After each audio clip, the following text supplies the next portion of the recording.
Here we see a blood vessel lined with endothelial cells with a normal flow of blood containing lymphocytes. We're going to follow one particular lymphocyte to see how it migrates through the endothelium and out into the surrounding tissues. As the vessel widens into what is known as a venule, the blood flow decreases and the lymphocytes slow down. In the presence of an infection such as bacteria, an immune response takes place and cytokines such as interleukin-1 and tumor necrosis factor are released from tissue cells and resident macrophages. In addition, peptides of the complement system cause mast cells to degranulate. Cytokines such as interleukin-1 and tumor necrosis factor act on the endothelium to induce adhesion molecules, while chemokines attach to the endothelium to act as stimulators of migration. The cytokines induce the expression of adhesion molecules on the surface of endothelial cells complementary to those on the lymphocytes. Molecules on the endothelial cells, such as E-selectin, interact with carbohydrate molecules on the surface of the lymphocyte, such as CD15. These interactions cause the lymphocytes to slow down and roll along the endothelium, enabling them to sample other adhesion molecules which have been induced onto its surface.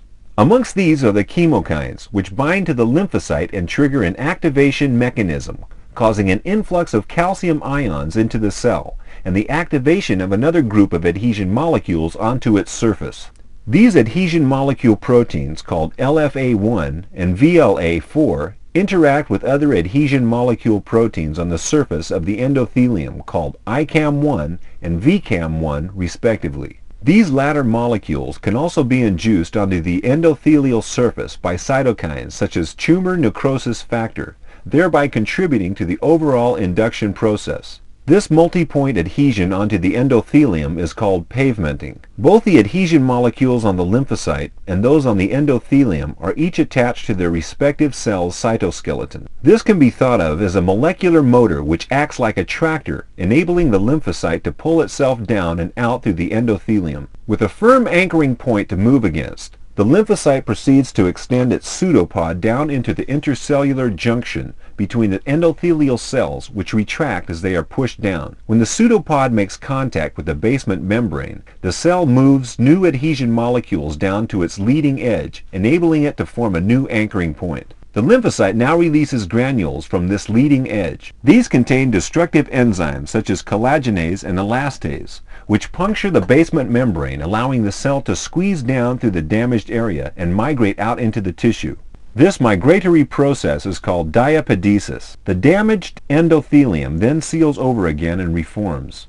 The lymphocyte then migrates towards the site of infection under chemical stimuli in a process known as chemotaxis. Other features of inflammation are an increase in capillary permeability. Mediators from activated mast cells, such as histamine, cause the endothelial cells to retract.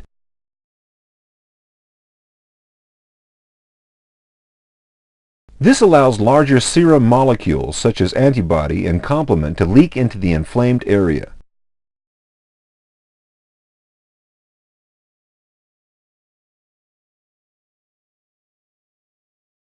These mediators can also act on the smooth muscle in the blood vessel wall, increasing the diameter of arterioles and producing enhanced blood flow. This causes increased supply of serum molecules and cells to the inflammatory site.